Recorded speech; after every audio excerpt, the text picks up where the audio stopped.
اهو كده. اول يوم في تحدي ال100 يوم. انا قررت اشارك معاكم رحلة البيزنس بتاعي. الكوكيز، لا، مش اللي بتطلع لك لما بتفتح الويب سايت، اللي بعملها بايدي. هشارككم من اول المطبخ لحد ما بتوصل لكم. طب بعمل كده ليه؟ علشان عايز اوري الناس الشغل اللي ورا الكواليس، الغلطات، النجاحات، التعب، وكل حاجة ما بتتشافش.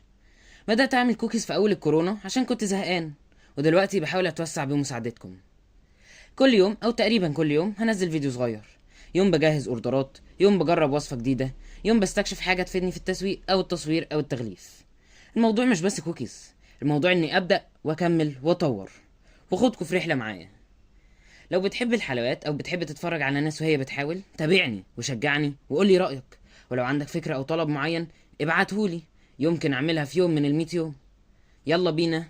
اليوم الاول اشتغلنا. اشوفكم بكره.